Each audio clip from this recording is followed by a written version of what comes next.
By the way, how did you guys make money? What was the business model of making money in Hell's Angels? Well, look, my position has always been. Let me back up. The government's position has always been the Hells Angels are a criminal organization.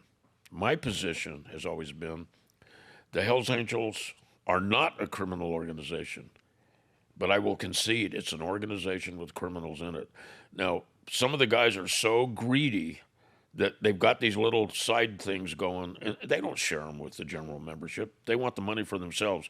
Kenny Owens and I were friends. Kenny Owens went to prison for 41 years. He was a crank cooker. In 1986, I was indicted by the FBI. They said I ordered somebody's murder, and it was a government sting. Ultimately, I spent a year in federal prison. Ultimately, Barry Tarlow, got me not guilty, and I beat the government, which is very difficult to do. They got a 98% conviction rate, and I think that I lost my train of thought. I asked you a question. How'd you guys make money? Yeah. Okay. So what happens is people doing their little things don't share it with people. So I go to Kenny Owens and I say, Kenny, I got a big bill coming up. This is an emissary goes to him because I'm in jail. And I said, can you give me $10,000 to apply to my legal fees? And he goes, George, I'd love to help you out, but I'm broke. And this is the message that comes back to me. So, I don't know, 6 months later, 3 months later, it's not very long, the feds raid his house. He's got $3 million and 30 pounds of crank. So what's funny and ironic is he gets out of prison. He gets sentenced to 41 years. He does like 26 years, 27 years. In the end of the 2008 or whatever, he gets out. He gets paroled out. And he's not allowed to be around the club. But if you bring your motorcycle to him, because he's got a motorcycle shop, you can take your motorcycle. The government can't deny him from making a living. So I ride up there, I take my motorcycle there and have him do some electrical work on it. And he looks at me and I look at him. I haven't seen him in years. And he goes, about that $10,000, George. And it was, that's the first thing he said to me. We laughed about it. And But was that the way it was, or were there guys That's that the would way go it out of was. their way to help you out? Well, a lot of guys did help me out. They did help you Yeah, out. and I think What was the business model? Like I read one of the stories, like this guy named Josh Adams, the 23-year-old, the airman who had the 700,000 Valium and Vicodin pills, and I don't know what it was. I think it was closer to $1 million. Million pills. Yeah. What is that story about? Well, my son and his friends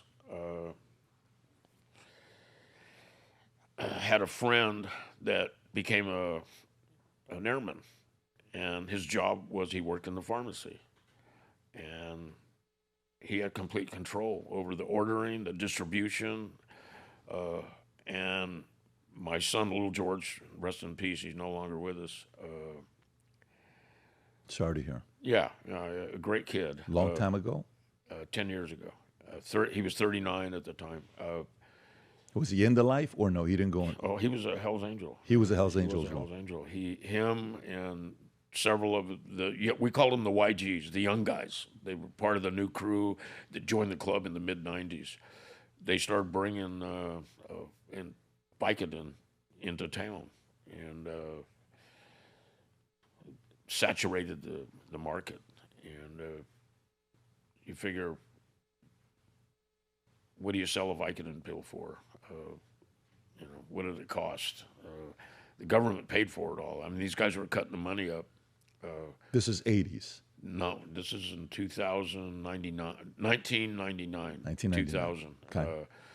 So 36 people got indicted, and including myself. They said we were controlling the Vicodin market in Ventura County. And of course, it was a 59-count state racketeering charge, and it collapsed under its own weight. I mean, it was a house of cards to begin with.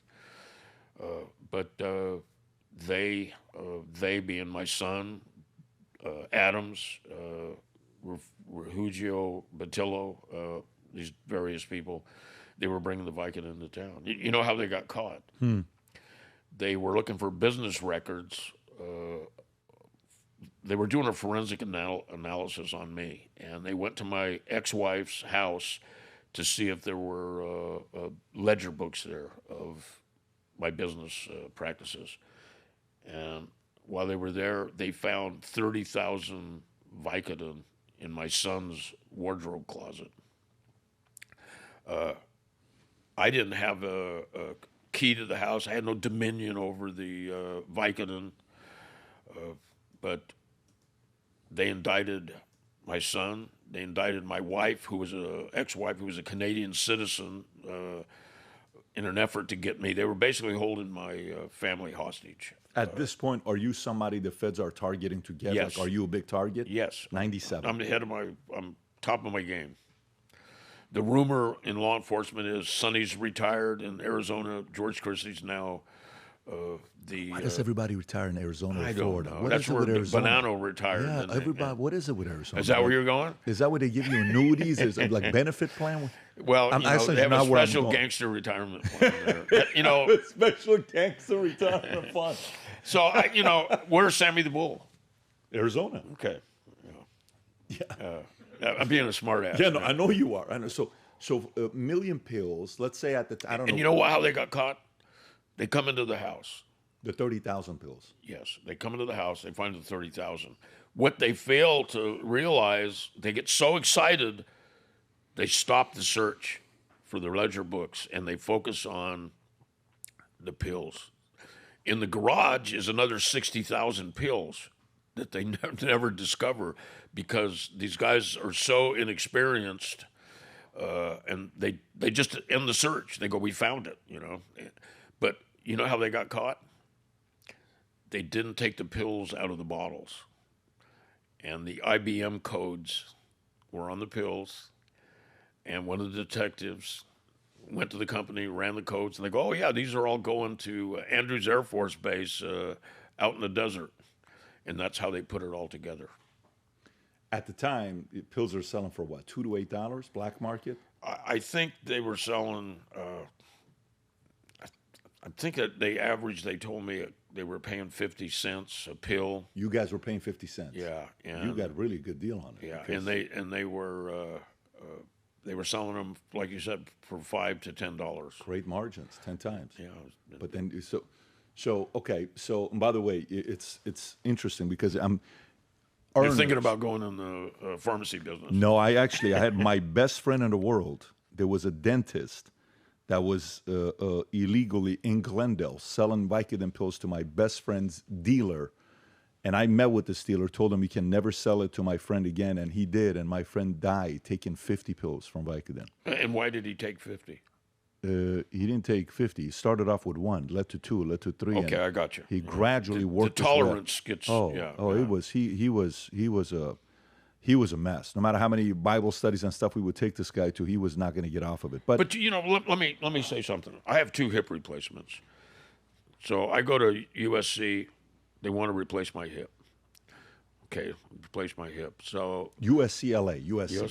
So the procedure's a success. The doctor tells me it's the worst hip I ever saw. I got in a bike wreck, and I was already hammered from running every day. I'm a jogger at that time. I don't do it anymore because you don't want to have a hip. It can be problematic. Yeah. So I get a hip replacement.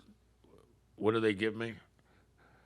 They give me like 150 Vicodin in this big bottle. And I said, what do I do with these? And he goes, anytime you feel any pain, his exact words, pop a couple. And so, I didn't know they were going to string. You're right. That's where the addiction comes from. Yeah. I agree. And the doctors didn't realize it. This guy's a professional doctor. I mean, he was paramount in discovering these hip replacements. He was on the cutting edge of hip replacements. And, I mean, here's a doctor, world-renowned, winds up going to another country and becoming the head of the hip replacement stuff there. he doesn't know they're addicted. Nobody knew they were. They just, did they not know or did they not care? I mean, you know, you watch. Maybe at the beginning you don't know, but you've known for a while. Yeah, they figure it out. They don't know it's addicting. Yeah. You go to the dentist, they give it to you nowadays. So I'm like, take a couple of these. Take a couple of these. No, but my friend, it was a nasty situation when it happened. When we set out to create a shoe that blends comfort, function, and luxury, we had the choice to make it fast. We had the choice to make it cheap. We chose neither. Instead, we chose Tuscany, Italy. We chose true Italian craftsmanship, each pair touched by 50 skilled hands. We chose patience, spending 2 years perfecting every detail, and we chose the finest quality at every step. Introducing the Future Looks Bright collection. Not rushed, not disposable, not ordinary. Rather, intentional, luxurious, timeless.